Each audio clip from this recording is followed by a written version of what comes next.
Welcome. My name is Charlotte Wright. I'm so glad you're here with us this evening. This session is the final session in Begin's Summer Stride series. Our expert panel today is going to share practical and compassionate strategies and tools that we can use right away to help build resilience and connection and navigate these big feelings that are surely coming up in this back to school season. And I'm very excited to guide this conversation with this wonderful group of panelists. So without further ado, let's get started. Our first speaker is Dr. Erin Brickley. Dr. Brickley is a fellow of the American Academy of Pediatrics and a practicing pediatrician in Southwest Virginia at Mountain View Pediatrics. She completed her Doctor of Osteopathic Medicine at Kirksville College and her pediatric residency at East Tennessee State University's Quillen College of Medicine. She also has worked with the Virginia chapter of the American Academy of Pediatrics as the Immunization Committee Chair since 2021. Dr. Brickley has a passion for pediatric advocacy, preventative healthcare, and rural underserved medicine. She's also a mother of two. Welcome, Erin. We're so excited to have you here with us.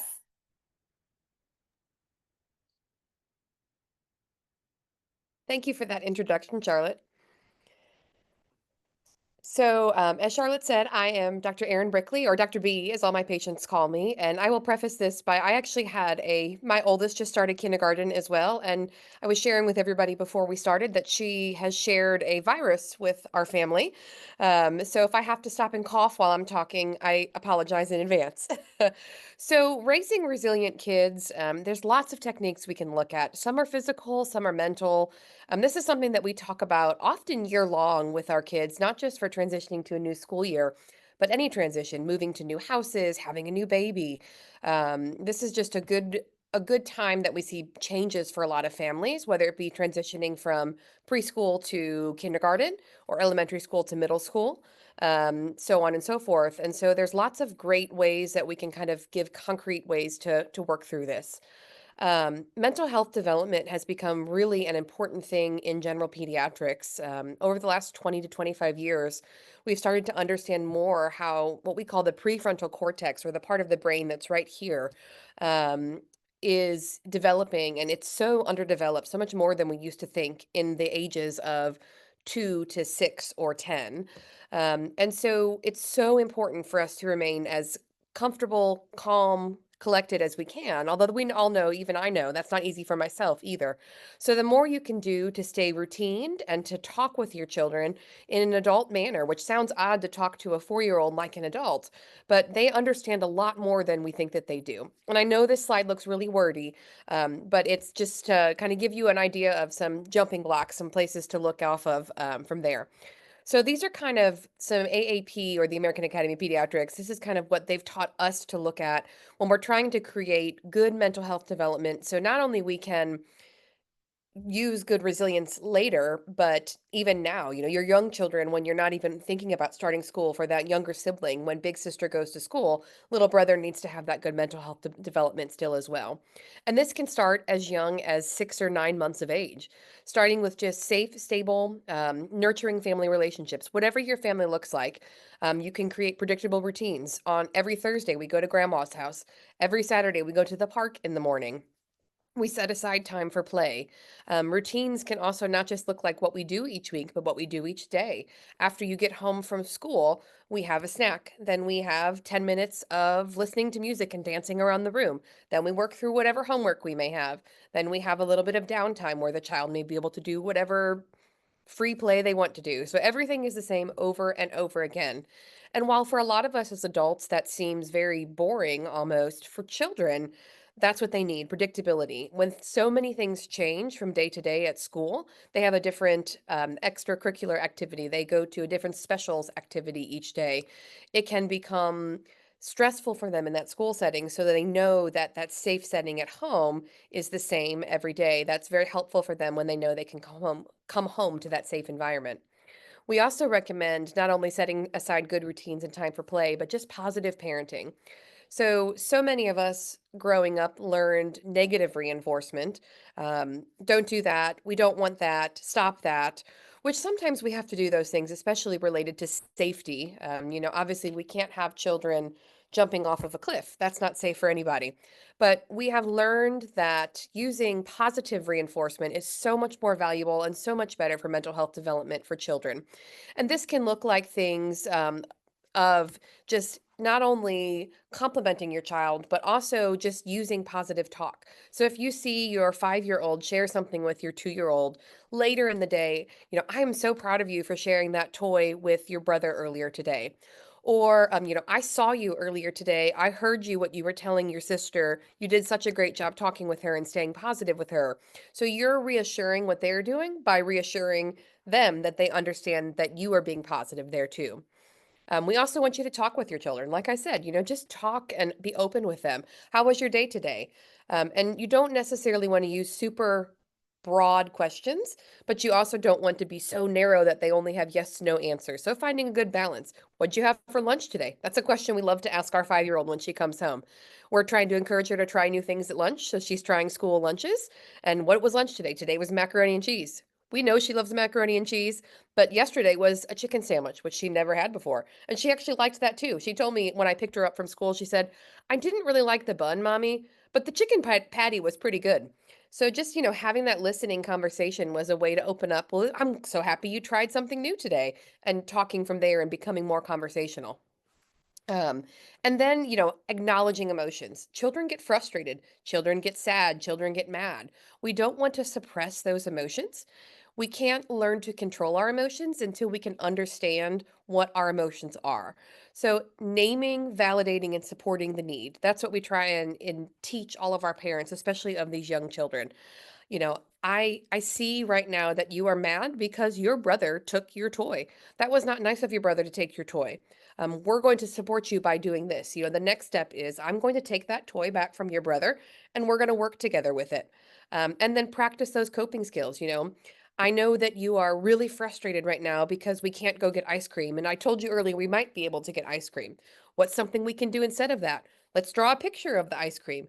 Let's write down what flavor ice cream we want to get the next time we go. Something small and concrete you can do now to help that child know that you've listened to them, understood them, and then help them in the future manage that emotion. And then, work with your school community. All of these mental health development things you create early in life. Then, if you take all of these building blocks you've started now to your child's school, and you see that you can work on your emotions with the school as well, then it will help you build emotions with or emotional relationships with your child and the school, and thus kind of create that triangle of you, child, school, good relationship all together. And then what about this new school year? Now, I know everybody's school year is different. We have kids in Virginia, which is where I'm located, that still have not started school yet. They don't start until after Labor Day. My child's been in school for 3 weeks now. So it's very different across our state. And we know stress is inevitable. About 2 weeks before school, she was ready to go. I'm excited, Mommy. We got our new school supplies. We got a pink backpack. She got new sparkly shoes. She was ready.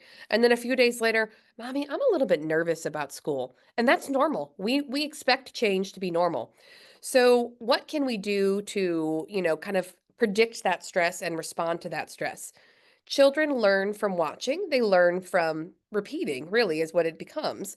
And so, parents, if we can respond to stress in a calm way, which is not always easy for all of us, then we can teach them to respond in a calm way as well. So we kind of look to our C's of stress: confidence, competence, confidence, coping skills, and control. Some of these we've already talked a little bit about. But being competent, that I know you're going to do great in school. My daughter already knows her letters, which is great, and some kids don't. And so she wanted to know, well, what am I going to do? I already know all my letters if I learn my letters. Well, you can work on your letters more. You can work on those sounds. So taking something that you know that they learn and they know already and building upon that, giving them that competence and then confidence in using those skills and teaching her those coping skills or him those coping skills that they already have. If you get frustrated at school, we've worked on these different skills, which we're going to talk about here in a minute, and teaching them to control that stress. We've already worked through these routines. So here's our nighttime routine. We've done this for 3 years now. You always go to bed at this time. So then you incorporate a morning routine. And if your child has not started school yet, this is a good time to start that. Start going to bed before your school hour now. So that way, in a week and a half after Labor Day, if your child's starting school then, they're ready for that bedtime routine and ready for that first day of school. So what could that look like for my family? That's like I said, that's a lot of verbiage that we just gave. Um, excuse me. But the good news is we can kind of put those into two succinct slides that I've built into that are really kind of easy to remember. The first is these 3 R's of resilience. So return to routine, regulate, and reassure. So return, regulate, reassure. Like I said, starting that routine, maintaining that dependable schedule, trying your best at least the first month of school. I try and tell my families, keep to your schedule, get up the same time every day, go to sleep the same time every day. Obviously, we're going to get to Christmas and we're going to have winter pageants and spring pageants and that afternoon, fall festival in October that's going to throw your bedtime off, or so and so's birthday party that you go to. But the more you can keep to that routine, the easier those deviants from the routine become. Regulate those skills, help them learn various ways to calm themselves. What are ways you learned how to calm yourself? Teach those to your child. And then reassure them. As a parent or a guardian of your child, you are their safe point. Remind them that you love them. Tell them you love them all the time. Whether you're the one taking them to school, they're riding the bus, they're getting picked up by grandparent or family friend or whomever it is taking them to school. I love you. Have a great day at school. I'm so proud of you every day. And you follow these 3 steps that will kind of help them keep building that resilience up over time. And then some anxiety grounding. These are things that I like to teach my patients, and we actually work on these in rooms all the time. Myself and my physician partner that I have in my office, you'll hear us sometimes talking through the walls with doing these techniques with our patients. My breathing techniques are probably my favorite to teach. They're easy, especially when your child can count. Box breathing is one of my favorite. I call it the fours. So you 4 count in, you 4 count hold, you 4 count out, you 4 count hold. So you breathe in, and then you hold for 4, and you breathe out for 4, and you hold for 4. So it's a box, 4, 4, 4, 4. Or for maybe little kids or kids who don't like numbers, the belly breathing. So we're gonna tell those kids to breathe in, make their belly as big as they can, like they're trying to pop a bubble. And sometimes even if they can't breathe in so far that they can't pop their belly out like a bubble, it makes them laugh and it just helps them cope over whatever moment they were having for that meltdown. Um, Muscle relaxation is great. Kind of the tense and relax. So you can tense up all those muscles, take all that energy you have, and then relax all the energy that you have. And stretching, just stretching in general. Even if you don't know how to stretch, stretch your arms out, touch your toes, practice touching your nose and touching the wall. Anything silly you can do to use your body. Physical energy is something we can control that can then help control our mental energy as well. And then mental imagery. A lot of little kids have a harder time with this because that imagination really doesn't take a hold in development until ages 3, 4, 5. And some kids even a little bit longer, just depending on how their development is. But in your older child, I can see you're really frustrated right now. When you calm down, we're gonna think about our happy place. So have them close their eyes. Okay, I see you're calm now. I know you really loved it last year when we went skiing. So let's think about that trip. We drove up the mountain, we put our ski gear on, so on and so forth, just to kind of walk them through those ideas. So, taking those 3 R's, working on those things at home to kind of give you the basics of giving your stress a good base level, keeping stress lower. And then when you get to those stressful points, those meltdown points, using some grounding techniques, and these are just a few examples, there's lots out there you can find, but using grounding techniques to help bring that stress back down. And these are some references. Healthychildren.org is one of our favorite websites to recommend to our families. It's it's supported by the AAP, and it's a great source for all kinds of things, not just about mental health development. Amazing. Thank you so much, Erin. There were so many actionable takeaways in just those 10 minutes. I know Luckily, we'll be putting this on YouTube so we can all go back and rewatch and take more notes. But so much you taught us so much, so thank you. And I was thinking during the anxiety grounding tools that these are great resources for us adults too. Like, Yes. I know you mentioned like something teach the tools you learned, but I was thinking like a lot of us maybe didn't learn. Like, I don't know if I learned any of this. Like, I think that is something so wonderful that like kids today are learning a lot of these tools. But yeah, the muscle tensing and the box breathing, I was like, oh, those are things that I could try. I could do that Hmm. too. So thank you. Wonderful. And so we're welcoming our next speaker, Dr. Mamatha Cherry. And she's actually going to dive deeper into this second R that Dr. Brickley shared about regulating emotions. So welcome, Mamatha. Dr. Cherry is a developmental psychologist. She specializes in children's social and emotional health. So she is an expert on what she's going to teach us today. She earned her PhD from the University of Massachusetts and has spent the past 5 years bringing research to life in the ed tech world. She has worked with partners such as Sesame Workshop and Khan Academy Kids, and now I have the privilege of working with Mamatha on the learning team here at Begin. As our Director of Learning and Research, she leads the testing, so the research and the creation of playful learning experiences that help children as young as 2 build confidence, curiosity, and emotional skills for life. Welcome, Amata.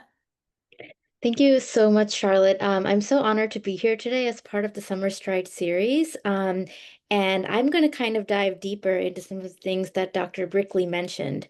Back to school is such a big milestone in kids' lives, regardless of whether it's their first time going to school, whether they're seasoned schoolgoers, excitement, nervousness, all of those emotions might be showing up. There's an interesting statistic that 70% of kids say that they are worried about going back to school in some way. Some kids are worried about making new friends, some are worried about, new teachers, but the bottom line is emotions are front and center during this time. So, diving deeper into a couple of the things that Dr. Brickley talked about, I want to help you caregivers help kids build an emotional toolkit that kids can use to process these feelings and manage them. I'm going to give you examples. We have programs like Learn with Sesame Street, which is just one of the ones out there that are designed to give you resources and activities to do these things. So I want to start with a really quick trip down memory lane. And if you're from the 90s, you definitely recognize the picture on the bottom right. So I want you just to think about, what do you remember about going back to school? You don't have to answer anything, but just think about it, whether there was a ritual that your family did, a feeling that you always had. For me, I was always allowed to go to Kmart and fill that, Space Maker box with with new stationery. And it was like the most exciting thing for me. So I remember for going back to school, that was a really exciting feeling I had. But I was also pretty nervous about the fact that I would have new teachers and have to find new classes. We know that change is hard for everyone, for kids, for parents, even pets. And starting a new school year is such a big change. It's new routines, new faces, new expectations. So it's only normal that these big feelings are present. Let's dive into ways that we can help kids understand and process those feelings. So first, I want to talk about the words that we're using, feelings and emotions. And they are actually two different things.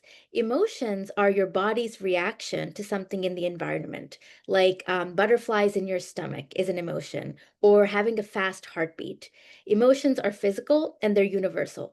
Feelings are the names that we give those signals, like I have my heart is beating really fast. I feel nervous. I have butterflies in my stomach. I feel excited. So it's the conscious label that we put on that emotion.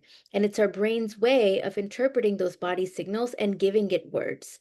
Research shows that for young children, just naming the emotion can help them calm down because once they have the language to name it, it becomes less scary and uncertain. And there are many things that you can do as a caregiver to help kids start naming their emotions. And digital media and storybooks can be such useful tools here. Storybooks like, with Sesame Street characters help children use those familiar characters to learn about the different names of feelings, what they might feel like in the body, and connect it back to what they're feeling right now. Learning about emotions in others is a safe way for us to practice understanding them before translating that knowledge to ourselves, giving us the confidence to say how we feel. So, naming emotions is the first step. The next step is just as important. As a caregiver, the way that you respond to your child's feelings and emotions indicates to them that they can share those feelings with you.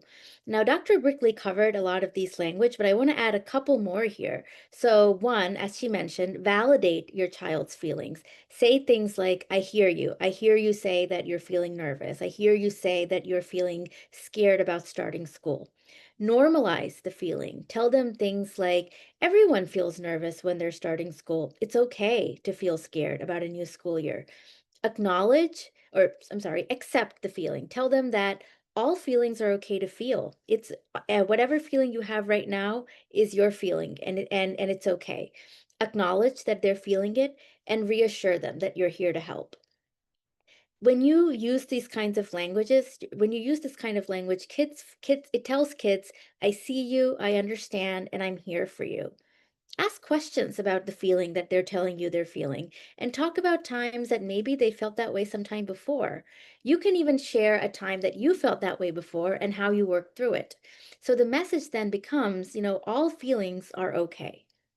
Now, the next big task after this is, of course, managing big feelings. Next slide, please. Sorry. So managing big feelings and bringing them back to size when they feel overwhelming. And for kids, we definitely want to give them strategies that are fun for them to do, that are easy, and that don't require a lot of resources or prep. And there are four types of coping strategies I want to talk about. The first type of strategy is breathing. But like Dr. Brickley mentioned, you could do something easy like belly breathing, where you put your hands on your belly and breathe out until you feel your belly become a ball and breathe in. You could do something like take a deep breath, and when you blow it out, pretend that you're trying to blow a pinwheel. So that's a way to make breathing, more fun for kids. Body awareness is another one. So doing simple stretches, but again, putting a fun twist on it. Like, let's pretend that we're a tree. We're going to stand tall and put our arms to the side and then turn around. Or we're going to put our hands up and pretend we're reaching for the stars.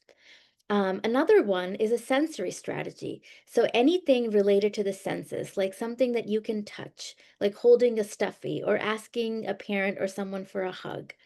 And the last one is the cognitive strategy, which is something like counting to five or even using a glitter jar and, shaking up a glitter jar and watching the glitter slowly settle.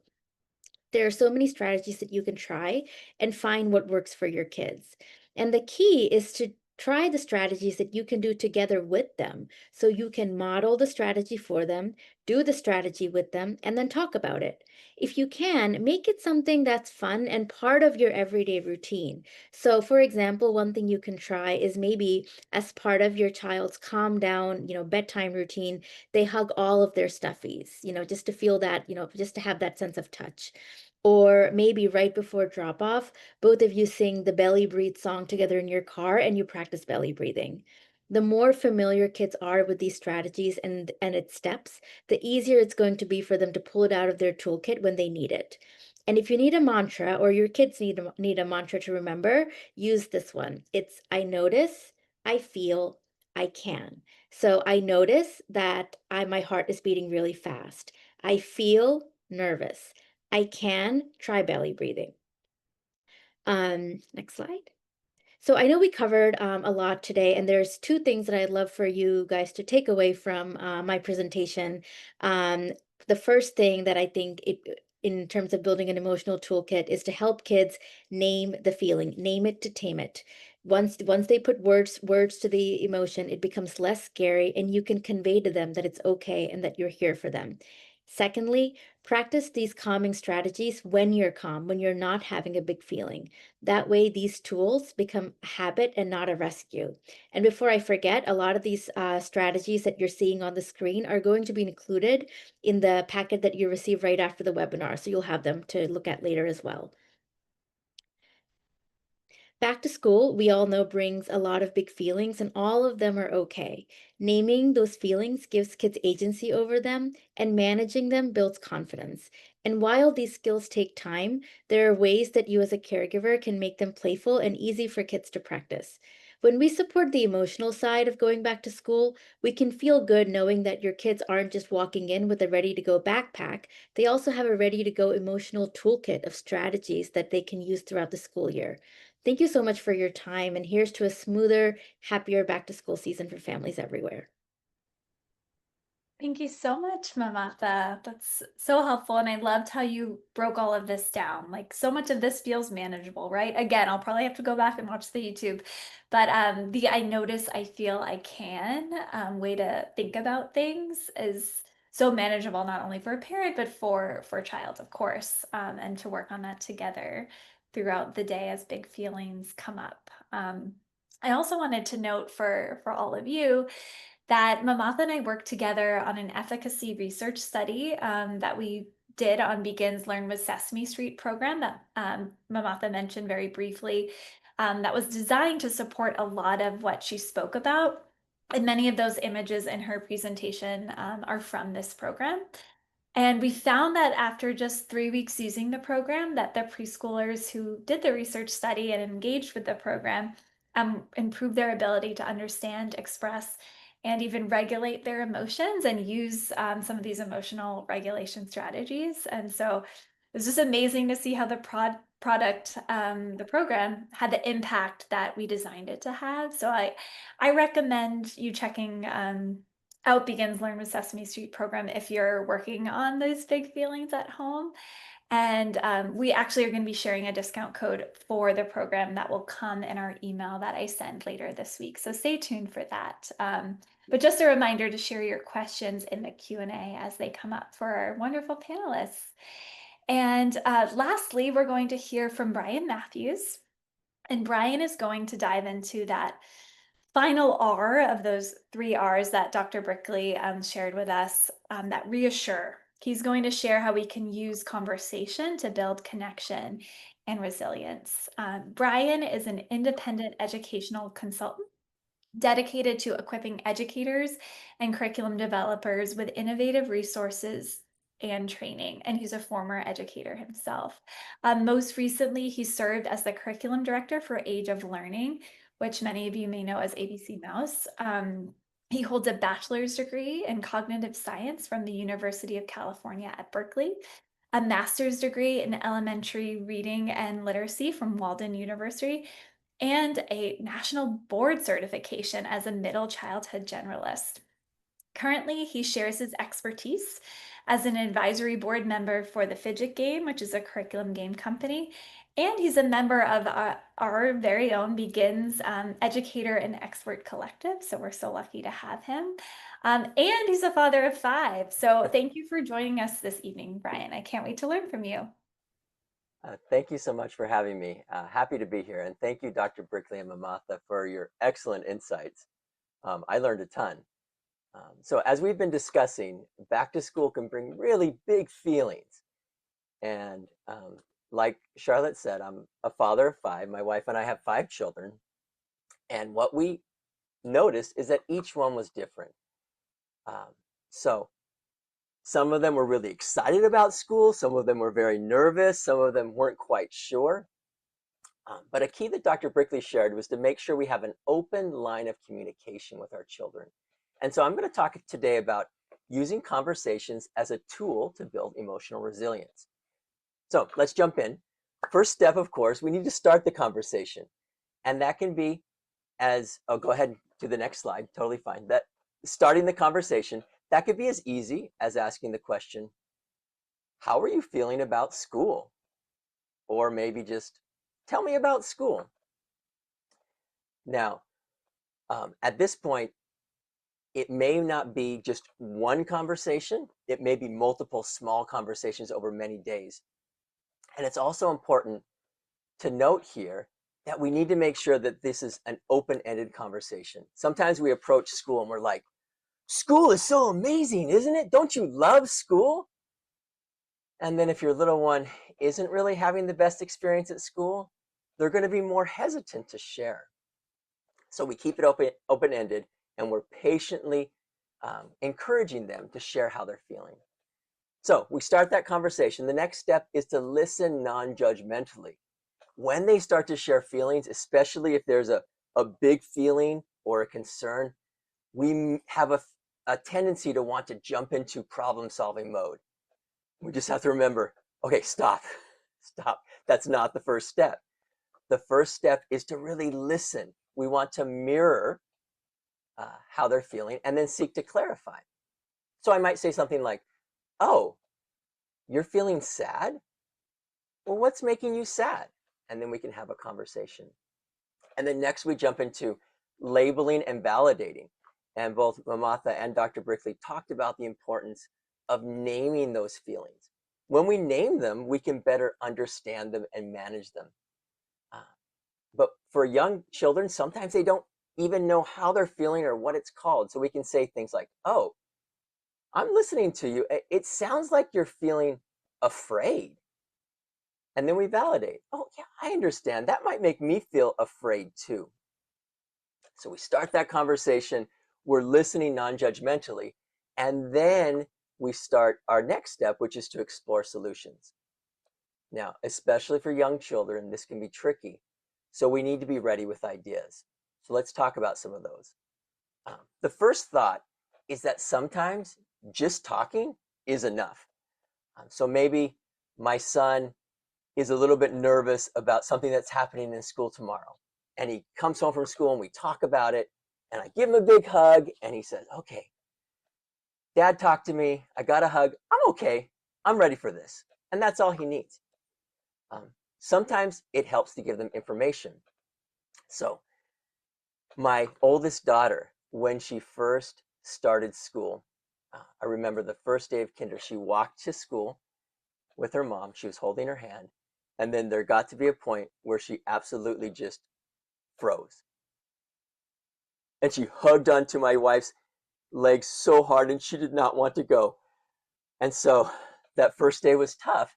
And when they got home, my wife found that giving her information was very helpful. So she said things like this. She said, remember, I always come back when I say I will. Remember, I go to the store when you're home and I come right back. I will be right back here when you get out of school. I get a little emotional because it was a hard time for us. But that really helped to reassure her. She didn't know that mom was going to be back, or maybe she was so nervous that she had forgotten. And so mom reminding her of that was so helpful. Another great idea is to share experiences. So you might say something like, oh, I remember a time when I was nervous. Do you want me to tell you what I did? And then we can talk about it. And then the last one, which is really fun for me, is to role play. And so we help our children be in the situation that might come up, but in a safe space. So maybe we'll say something like this. Let's pretend we're at school and I'm a friend of yours and you want to ask me to play. So let's practice what to say. Does that sound good? So help them feel heard. Give them information. Share experiences and role play. These are 4 great strategies as we're exploring solutions. But note that this is something where we want to work. If you could click one more time. We want to work together to find the answers. We're not telling our children, this is what we're doing, because we're in it for the long haul. We're building emotional resilience. We're not just looking for quick fixes. So let's put it all together. If you can go to the next slide. Let's imagine that my son is very nervous about the first day of school. And so it might sound something like this. How are you feeling about school? I don't know. I don't want to go. Well, remember when you told me your tummy felt tickly when you thought about school? I think you're feeling nervous. That's when we get a little bit scared about something new. What do you think is making you nervous? I don't know any kids there. What if no one wants to play with me? Oh, you're worried you won't make friends. That would make me nervous too. Well, let's think of how to help you feel ready to make friends. What if we try practicing what to say when you meet someone new? Okay, good. We'll try that and see if it helps. So we follow those steps. We start that conversation. We listen non-judgmentally, and then we explore solutions. It doesn't always happen this succinctly. Oh, one quick conversation and we're done. Yay. No, it's so often just those short conversations that we have to have throughout the day um, with our children. But as we continue to work with them, we're going to see progress. All right, next slide. Now, you may be asking, okay, Brian, I already tried all that. What if I still can't get them to talk? Like they won't open up to me. What can I do? Well, let me give you a few ideas. So the first idea, if you can go for it, is to give them a choice. That helps them to think through how they're feeling. So I might say something like this. When you think about school, do you feel like a happy puppy or a grumpy bear? At least they can choose one or the other. Or I might say, okay, we know you're nervous. Are you nervous about me not being there? Are you nervous about not knowing anyone? Something else? So giving them that choice helps kickstart that conversation. Another idea is what we call talk while doing. So it's pretty great. We find something that our children enjoy doing and we do it with them. So it could be coloring, it could be reading books, it could be playing toys. And then we just start talking. We get down with them at their level, and maybe I'm playing Legos with my son or playing cars. And I want to make sure I'm keeping the conversation light. Um, what you'll notice is that when they're doing something they enjoy, the pressure's off. And then maybe that thing that they weren't ready to talk to you about all of a sudden starts spilling out and they start talking to you. So, and then my last idea is closely related, and that's to choose the right moment. We have to be patient. We have to look for times when our children are ready to talk. Forcing them just isn't going to work. Now, something to note is that there's a couple times when they tend to be more ready to communicate with us, and that's bedtime, car rides, and while playing. Now, like I said, I have 5 children, and I'm thinking back to the time when they were young, thinking to bedtime and how hard it was. And I remember some days my wife and I were just counting down the hours until bedtime. We're like, we are so exhausted. And you might be there right now. And if you are, I feel for you. It's hard. What if I'm putting my daughter to bed and she says, Dad, can we talk about something? Oh, what do I do? Do I just say, no, no, no, go to bed? Or do I take the time and lose a little bit of sleep? Well, what I found is that whenever I take the time, it always pays off with huge dividends. And so giving our children that time is so valuable. What my wife and I have also noticed is that if the earlier you start these patterns of conversations with your children, the more it's going to pay dividends as they get older. So we now have, our youngest is now in high school, and our oldest few are adults. But we still have our adult children that will call us. Sometimes it's late at night and we don't want to talk, but we do it anyways. They know that they can trust us to have those conversations to help them work through those emotions. So build that emotional resilience. Start young so that as they get older, they're gonna have those strategies.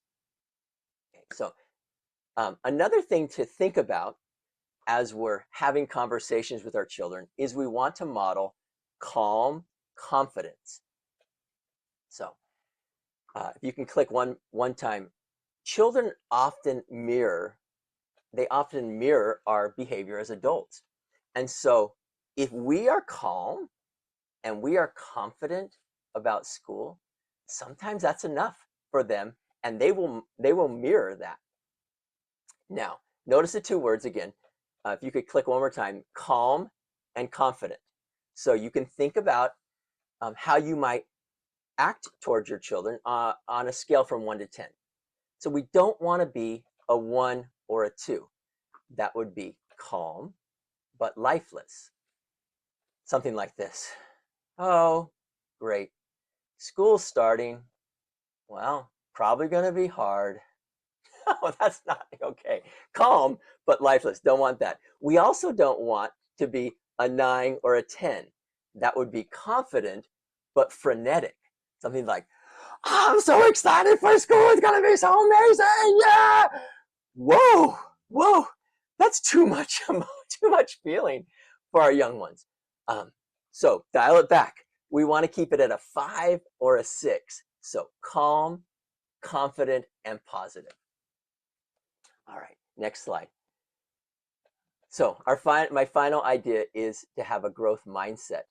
Growth mindset is the idea that no one is born good at something or bad at something, and the same thing has to do with being a caregiver. We're not naturally born as a skilled caregiver or someone that doesn't know what to do. We can get better as we improve. We can get better as we practice. Improvement's going to come as we dedicate the time and effort. The other thing to think through with growth mindset is that mistakes and challenges are opportunities to learn. Will we make mistakes with our children? Absolutely. Then what do? Do we beat ourselves up because we made a mistake? Do we get angry? Or do we just take a deep breath, do those calming exercises we heard about earlier, and get back up and try again? As we try again, we get better. We learn those caregiver and parenting skills. And then the final idea is just to remember there's no perfect parent. We all try our best. Maybe we make mistakes some days, maybe some days we don't. But you know what? You're probably doing better than you think you are. So give yourself grace. You can do it. You've got this. So It down that we're in it for the long haul, building emotional resilience rather than quick fixes, right? I think we can see some of these tips, and I mean, you all broke it down so well, but it can feel overwhelming in the moment, right? To return to that and to take that time with a million things to do, especially in back to school season. But just remembering, okay, this will pay off in the long run. I think you said it'll bring dividends, right? So absolutely. Yeah, absolutely. yes. So now it's time for our Q&A session. So everyone's going to come back and join us. And thank you all in the audience for sharing your questions both ahead of time and now in the Q&A box. They're fantastic, and we're going to get through as many as we can. I see we have 15 minutes left. I want to start with a question that came in with registration. I'm going to ask Erin, Dr. Brickley. One parent asked, my child cried the entire first week at drop-off. Should I be worried that something's wrong? Is this normal? And what can I do? So what do you think, Dr. Brickley? So this is a common question that we hear a lot of times with school starting. Separation anxiety of childhood is a real thing that we see. Whether your child has been in with a in-home babysitter, in with a daycare, with grandma for the first 5 years of their life, or at home for the first 5 years of their life, we see, the home is their comfort zone, whether it's mom and dad, mom and mom, just one parent, whomever it may be. And so then all of a sudden, kind of like, everybody has pointed out, we then are putting them in this school, and they know, do they know you're going to come back at the end of the day? Even if you've gone to the meet the teacher with them, you've shown them where their desk is, you've brought the Kleenex and the wipes and the hand sanitizer and the everything we just brought to our kindergarten classroom a few weeks ago. And, oh, here's your name, here's your desk, here's Mrs. So-and-so, who's your teacher. Crying and that separation from the morning, especially from whomever the drop off person is very normal. Oftentimes with children, especially in the last several years, since we've had multiple changes in our kind of healthcare landscape, several years ago with the pandemic, this age group those who are entering into kindergarten and first grade this year didn't get some of these social skills. So we're seeing some new anxieties that in my career starting 15 years ago, I didn't see a lot of at this age. And so a lot of elementary school teachers are very well versed in dealing with these things as well and working with families on them, which is really great. I think pediatricians and elementary school teachers work really well together. Ask your pediatrician, can you speak with my elementary school teacher about what's going on? Or I also often encourage parents, what's something that you can send with your child? Can you see if your teacher is okay with them keeping a small picture of the family in their school desk or in their pencil case, taping it to the inside of their pencil case, or mom and child wearing a bracelet that match. So when they, every morning when you go to school, I know you're really upset and I can see you're upset, but we've got to go to school today. Let's touch our bracelets and sing our song that we sing every morning. And you touch your bracelet and sing your silly song. And then if you get nervous later in the day, you think our song and hold our bracelet. And often those little things that children can physically then do, look at the picture, see and hold the bracelet, think through the song, will help those children get through the day. Of course, sometimes anxiety does become more than just a little bit of separation anxiety. So, if you're getting to the point where your child is throwing up or really, kicking, screaming, hitting, biting, those are not normal things. And that's when you want to then bring your child to their pediatrician. We can help with those things too. But normally, easy, simple fixes are all you need. Thank you for sharing that, Dr. Rickley. And I love the bracelet example you gave. And I'm going to give a little shout out to our moderator, who's Carolina, who's working in the background making this webinar happen for us. I know her son was starting kindergarten at a new school, and she got a bracelet for both of them to share and did that tool. And I know it's been working well for them. So wonderful. Okay, so as Dr. Rickley reassured us, big feelings are so normal at the start of the school year. Dr. Cherry, hope you can answer one question that a parent wrote in and asked. They said, I don't want my child to feel like they always have to be strong. How do I balance resilience with allowing them to also feel their big emotions? Yeah, absolutely. I agree. It's important to let kids know that they don't have to, quote unquote, be strong all the time. And one thing I would say is to remember that feeling big emotions is part of being strong. It is part of building resilience. So feeling emotions and moving through them is a very big strength. So the best thing you can do for that is let your child have the big emotions, name it with them, work on the simple strategies that might help them, and maybe even use this opportunity to redefine what being strong means. Like working through these feelings and going through them and not hiding from them is being vulnerable, sharing, and strong. I love that. Redefining what it means to be strong. That's wonderful. And I think it relates to what I was saying earlier, that at least I know when I was growing up, we didn't learn a lot of these tools. Being strong definitely meant not crying. And so it's wonderful that I think we're moving towards, yeah, this real definition of what it means to be strong. And it's so important to be vulnerable and to speak our emotions. So thank you for sharing that. Um, Now let's turn it over to Brian. Another parent asked us how they can support their child who doesn't want to participate and is afraid of Mm. making mistakes. What advice do you have for this family?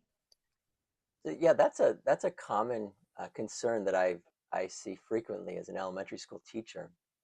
And what we find is that we can help children develop a growth mindset, and that's going to give them the strength to know that mistakes aren't just okay, but they're actually great because they help us learn. And something we can do is we can model that as caregivers. So let's think about that. Like, how do you as an adult react when you make a mistake? Because you know what? The children are watching. Do you get angry? Do you give up? Or do you confidently try again? So our children will mirror whatever they see us doing. Um, so you can even help with this. Like, okay, we're not perfect. We already had that discussion. So maybe we weren't modeling uh, growth mindset when we made mistakes as parents, but we can create scenarios. So we can purposely create a scenario that will help our children see what the appropriate way is to respond. So for example, we're at the dinner table and then we accidentally spill our water. And then we make sure our child's watching, and we very clearly and calmly say, oh, I spilled my water. Well, I guess I'll clean it up. And then they see, oh, Dad made a mistake. He was okay with it. He fixed the mistake. I can do that too. I can do that too. So we teach them through our modeling and our actions that mistakes are okay. They help us learn. Wonderful. Thank you, Brian. Dr. Brickley, let's talk about families where different children might be starting different routines at different times or different new routines. So, one parent asked, my younger child is acting out now that his big brother started school. How can families support younger siblings who may feel left out or unsettled when an older sibling starts school? So this question actually hits home pretty close. Fortunately, my child who just started kindergarten, first day of school, got out of the car, didn't even look back. Bye, mom. Bye, dad. Walked right into school like she owned the place. My second child, however, is actually doing this right now, acting out. Multiple days in the morning. Now, he's not sad per se, but he's fighting getting in the car and finding all those excuses. I have to go to the bathroom. I'm still hungry. I need this toy to come to the babysitter. I need this bag. All the things that we can do to get around what the task is at hand, even though we very much are getting up at the same time every morning, having the same things that we normally have for breakfast, doing the same routines. Everything we do in the morning has not changed except for that he leaves with me and sister leaves with dad. That's the only difference. And we've prepared him for this. We've talked with our kids, and that's really important is preparing kids. Sometimes visually, if your kids are visual learners, sometimes just, verbally and hearing. But things that we can do, kind of like what Brian was saying, just remain calm. I know you really wanted sister to come with you today in the car, but it's Tuesday. Tuesday's still a school day. So sister's going to go with dad today. Brother, you're going to come with mom. We're going to go to the babysitter. And what are you and whoever else is at the babysitter or who, Miss Patty, your teacher, whomever it is, what are you going to do in Miss Patty's room today? What kind of fun are you going to have there? So you can kind of, take that feeling. I know you're really sad that sister's not coming, but what's the fun that's going to happen at the place where we're going? Another thing I recommend, for families where a new baby has just been born, so you have an older child who may be, feeling left out, or same thing with a younger child where big kid's gone to school, try and once or twice a month, take and spend some time with just that younger child. The oldest child who's going to school has just gotten new school supplies and new clothes and gone school shopping and all the things with mom and dad and lots of attention. And so the 3-year-old, 4-year-old, 2-year-old may be feeling just a little bit left out. Take them for a happy meal once a month. Take them to the park without big siblings once a month, just so they get that one-on-one connection with mom and dad that they may feel like they have not gotten subconsciously. Oh, so helpful. Thank you so much, Dr. Rickley. Okay, so we only have 5 minutes left. So this will be our last Q&A question before we close. But Dr. Cherry, like we discussed, back to school can bring lots of emotions for parents as well. One parent wrote in to ask, how can parents manage their own back to school worries so they don't transfer them onto their children? What do you think? Yeah, I mean, I think that whoever wrote this in, they've already taken the first step. So noticing and being self-aware to understand that, we have our own back to school worries. We had them and we carry them with us. So knowing that we have that is already a step. We all do. And kids pick up on our stress. So one thing we can do, this kind of relates to what Brian was saying, is that when we can name our feelings as well. So maybe saying things like, wow, it's a new school year and I'm feeling excited and nervous. So your child knows that those two feelings can exist at the same time. And if you can, build in small routines for yourself as well. And this is something that, I think Brian mentioned and Aaron mentioned, but, finding time for self-care for ourselves is just going to ground us even more so that we're ready to support our children. So maybe doing something like deep breaths for yourself right after drop off, or in the morning, like before the kids get up, you have a cup of coffee and you do Wordle. That's something I do. So something like that, so you have a routine for yourself where you can kind of ground yourself and get ready for the day. So you're better equipped to support your child with their back to school needs. Thank you. Thank you all so much. Phenomenal.